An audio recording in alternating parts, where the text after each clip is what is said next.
Hello friend, welcome back to my channel Mampi's blog. তোমরা কেমন আছো? আশা করি ভীষণ ভালো আছো। এখন হচ্ছে আজকে বারটা হচ্ছে শুক্রবার, আর এখন সময়টা হচ্ছে সকাল 8টা। সকাল 8টা থেকে আজকে ব্লগটা স্টার্ট করছি। তুমি অবশ্যই সাথে থাকবে, পাশে থাকবে, আর চ্যানেলটি সাবস্ক্রাইব করে বেল আইকনটি প্রেস করবে। তোমরা পাশে না থাকলে কী করে হবে বলো? তা আমাদের হাউস ওয়াইফদের সকাল সকাল রান্নাঘর থেকেই শুরু হয়, আবার রাত্রিবেলাও রান্নাঘর থেকেই শেষ হয়, তাই না? তা আজকে মামা মেয়ে পাপার একটু দেরি করে যাওয়া ছিল বলে একটু দেরি করে উঠেছি। ও আজ 10টায় যাবে, ওই জন্য এদিকে সব রান্নার ব্যবস্থা করছে। আজকে খালি ব্লগটা স্টার্ট করি সকাল থেকে। ভাত বসিয়ে দিয়েছি, যে ভাত এখনও ফুটে ওঠেনি। আর প্রেশার কুকারের মধ্যে কড়াইশুঁটি আর আলু সিদ্ধ করতে বসিয়েছি। এখানে আটা রেখেছি মাখাবো, কড়াইশুঁটি আলু সিদ্ধ করে নিয়ে আজকে পুর ভরে পরোটা তৈরি করবো। আর এর মধ্যে আমাদের সকালে আমন্ড ভিজানো আছে, এদিকে ইন্দ্রজব ভিজানো আছে। যাদের বাড়িতে সুগারের পেশেন্ট আছে বা সুগার আছে, কারণ দেখবো অনেকেই এই জলটা খায়। এটার নাম হচ্ছে ইন্দ্রজব, দশকর্মার দোকানে পাওয়া যায়। যদি বলে ইন্দ্রজব, এটাকে 8-10টা দানা ভালো করে ধুয়ে নিয়ে রাত্রিবেলা জলে ভিজিয়ে রাখলে সকালে খেলে নাকি অনেক উপকার পাওয়া যায় বলে সবাই। আমার হাজব্যান্ডের সুগারের জন্য আমি এটা ভিজিয়ে রাখি, তার জন্য ও প্রতিদিন সকালে উঠে খায় আর কি। অনেকে মেথি ভিজা জল খায়, ও মাঝে মাঝে মেথি ভিজা জলও খায় আর কি। মামা উঠে ব্রাশ করে নিয়েছে, এখন মাথা ব্যথা হয়ে যায়নি। মামা মেয়ের আজকে ইভিএস পরীক্ষা আছে, আর হচ্ছে ওর আজকে আমাকেই ছাড়তে যেতে হবে। অন্যদিন কী হয়, ওর পাপা ছাড়তে নিয়ে চলে যায়, আমি আসার সময় নিয়ে আসি। এখন ওর টাইমটা একটু দেরিতে, পাপার টাইমটা একটু আগে। ওর 11:30 থেকে পরীক্ষা, আমি 11টার সময় গিয়ে ছেড়ে দিয়ে আসি। যেতে যেতে সময় লাগে একটু। আমার পাপা আজকে 10টা, অ্যাকচুয়ালি পাপা 8:30টায় চলে যায়, আর আজকে 10টায় যাবে। চলো দাদা, আমি এখন আটাটা মাখিয়ে দিই। পরোটা বানানোর জন্য আটা মাখিয়ে ডো করে নিয়েছি। ময়দা মাখালে ভালো হয়, কিন্তু ময়দাটা আমাদের একটু আর কি শ্যুট করছে না, খেয়ে পেটটা গন্ডগোল করছে, ওই জন্য আটাই করেছি। আর এখানে দেখো আলু আর কড়াইশুঁটিকে সিদ্ধ করে নিয়েছি, এটাকে মাখাবো। মাখিয়ে কাঁচা লঙ্কা, ধনেপাতা, গোলমরিচ, জিরে, একটু তেল দিয়ে মাখিয়ে নিয়ে পুরো ভরে আজকে পরোটা ছেঁকুনো কচুরি।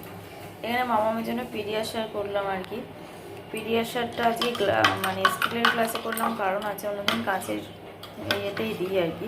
আজকে পরীক্ষা দিতে যাবে বাচ্চা মানুষ, তো বাই চান্স হাত থেকে পড়ে গেলে কাঁচ ভাঙবে, ওই জন্য স্টিলের গ্লাসে দিচ্ছি আর কি। এদিকে ডিম সিদ্ধ বসিয়ে দিয়েছি। চলো মামাকে এটা দিয়ে আসি, তারপরে আমি পরোটার এটা রেডি করে নেব। তা এই যে তখন বললাম না, এটা মাখিয়ে নেবো। এই যে আলু আর কড়াইশুঁটিকে সিদ্ধ করে নিয়েছি। এটা আমি সিদ্ধ করে আজ প্রথমবার করছি। অন্যবার কি করতাম, কড়াইশুঁটিটাকে ছাড়িয়ে নিয়ে মিক্সিতে পেস্ট করে ওটাকে আবার কড়াইয়ে নেড়ে তারপরে পুর ভরে কচুরি করতাম। কিন্তু আজকে এটা কাজটা সহজ করে নেওয়ার জন্য কে মিক্সিতে দিচ্ছে আবার কড়াইয়ে নাড়ছে, সিদ্ধ করে মাখিয়ে নাও আলু পরোটার মতো করে, এইভাবে করছি আজকে। একটা এই যে দিয়ে দিয়েছি, আমি একটু চৌকোর মতো করে করি আর কি, গোল করি না। আমাদের ওই যে চৌকো সাইজে খেতে ভালোবাসে। দেখো কি সুন্দর হয়েছে লালটা। এই একটা হচ্ছে, এখানে আমি একটা বানাচ্ছি। এই যে চৌকো কিভাবে করি দেখো, আগে চৌকো করে বেলে নিই, তারপর ভিতরে পুর দিয়েছি, দিয়ে এইভাবে চৌকো করে ফোল্ড করে দিলাম। এবার এটাকে আস্তে আস্তে বেলতে হবে, কারণ জোরে বেললে যেহেতু প্রচুর পরিমাণে পুর দিই, তো আটার তুলনায় মানে এই যে ডোটার তুলনায় পুরটা বেশি দিই, না ছাড়া খেতে ভালো লাগে না। অল্প পুর দিলে দেখবে কেমন যেন চুস্কো চুস্কো লাগে। আর খালি কড়াইশুঁটি দিয়ে কচুরি বা পরোটা করলে পরে দেখবে কেমন একটা শুকনো শুকনো লাগে, কিন্তু দুটো আলু ফেলে দিলে বেশ ওটা নরম লাগে, ভালো লাগে, অন্য এরকম একটা স্বাদ। তোমরা অবশ্যই করে খেতে পারো। কারা কারা এইভাবে খাওয়া অবশ্যই কমেন্ট করো। আমার ফ্যামিলির সংখ্যা খুব কমই, যে কজন আছে তার মধ্যে কমেন্ট করো, ভালো লাগে আমাদের কমেন্ট করলে। এই আস্তে আস্তে বেলে নিয়েছি। একটু ছোট হয় কারণ পুরের জন্য আর কি, পুরটা বেরিয়ে যাওয়ার ভয়ে আস্তে আস্তে বেলে নিয়েছি। চৌকো স্টাইলে হয়ে গেছে। এটাকে না আমাদের বাড়িতে সবাই আচার দিয়ে খায় বা সস দিয়ে খেতে খুব ভালো লাগে, এর জন্য আলাদা করে কোনো তরকারি করি না, বিশ্বাস করো। কারণ এই যে এত পুর করে আবার তরকারি করার এনার্জি থাকে না, আর একটু কুড়মি তো আছেই আমাদের হাউস ওয়াইফরা। দেখবে যেমন সারাদিন 24 ঘন্টা আমরা সংসারের পিছনে খাটি, আবার কিন্তু ফাঁকি দেওয়ারও চেষ্টা করি কখন কোন কাজটা সহজভাবে হয়ে যাবে, আর আমরা এটা জানি না, তাই না?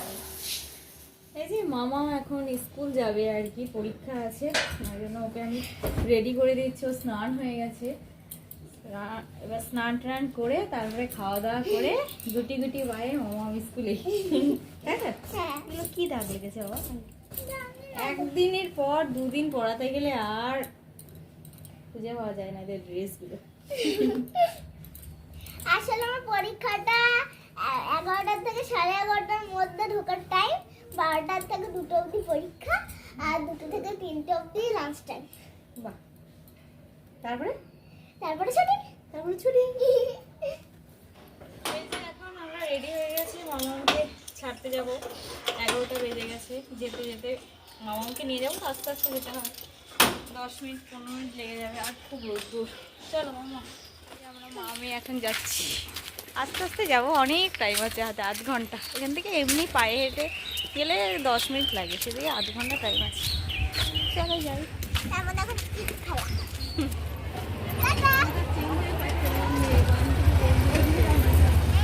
ছেড়ে দিয়ে এসে কেবলই বসলাম, বাইরে কি রোদ্দুর, মানে হেঁটে গেছি, হেঁটে এসেছি, আমার পুরো মাথা ঘুরে গেছে।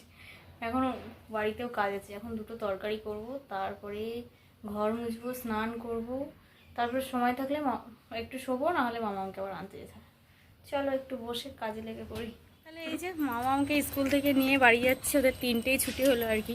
মামামের আজকে ইবিএস পরীক্ষা ছিল, তাই না মামা? কেমন হলো পরীক্ষা? ভালোই হয়েছে। ভালো হয়েছে, এখন যখন রেজাল্ট ওঠাবে তখন বোঝা যাবে। তা বাড়ি গিয়ে টুকটাক কাজ সেরে আর পুরো হুড়ুহুড়ি দিয়ে এসেছি, কারণ এই সময়টা না প্রচণ্ড ধুলো, আর ওদের স্কুলের সামনে নতুন রাস্তা করছে, আরও খুব ধুলো, নাক টাক জ্বলে যাচ্ছে। তাহলে ভিডিওটা এখানেই শেষ করছি, কেমন লাগলো জানিও অবশ্যই, যদি ভালো লাগে থাকে লাইক শেয়ার কমেন্ট, আর যারা চ্যানেল নতুন বন্ধু প্লিজ চ্যানেলটিকে সাবস্ক্রাইব করে বেল আইকনটা প্রেস করে পাশে থেকো। Tata tata.